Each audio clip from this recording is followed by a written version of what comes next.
It was just after 6 p.m., and the sky over Detroit was painted in tired shades of gray.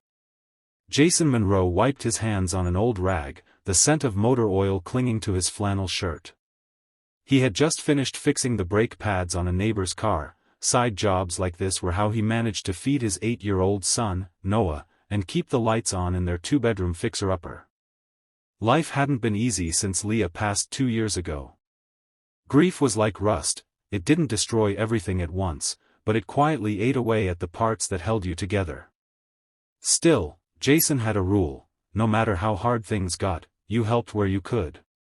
That's why he didn't think twice when he saw the man. It was just past dusk when a black hoodie-wearing stranger stumbled into the alley behind Jason's garage. The man was bleeding from his temple, panicked, and out of breath. Jason stepped outside. "You good, brother?" he called, cautious but calm. The man looked up, eyes wild. "They're after me, please. I just need to hide." Behind him, sirens. Getting closer. Jason should have asked more questions. He should have locked the door and stayed out of it. But the man was scared, injured, and alone.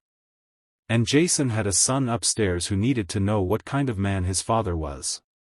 Without a word, Jason opened the garage door wider and motioned him in.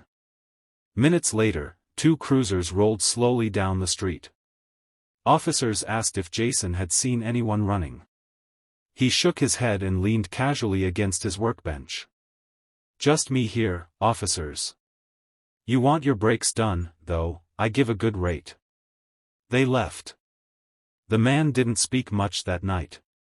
He cleaned up, ate leftovers Jason offered, and left before dawn with a simple thank you. Jason didn't even get his name. By the next afternoon, everything changed. Jason was replacing a spark plug when he heard it, the distant rumble of engines. Not one. Dozens. He stepped out into the driveway, blinking into the bright afternoon light. One after another, cars turned onto his street. Ferraris, Bentleys, Rolls-Royces, Teslas. More than 200 luxury cars stretched down the block. Neighbors stood gawking on their lawns, phones out. A sleek black McLaren stopped right in front of Jason's place. A tall man in a tailored gray suit stepped out. Jason squinted.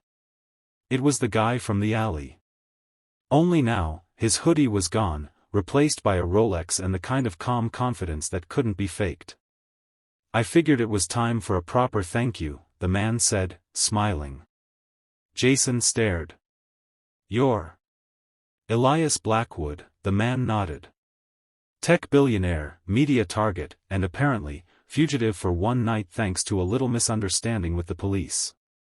Long story." Jason laughed, stunned. "You didn't look like a billionaire last night." "That was the point," Elias said. "But you, man, you didn't ask for anything. You just helped. That kind of thing sticks with you." Elias held out a set of keys. "Pick one." Jason blinked. "What?" "Pick any one. They're all yours. Or sell them. Or don't.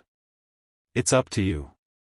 This," he gestured to the long line of gleaming cars, "is just the beginning." Jason couldn't speak.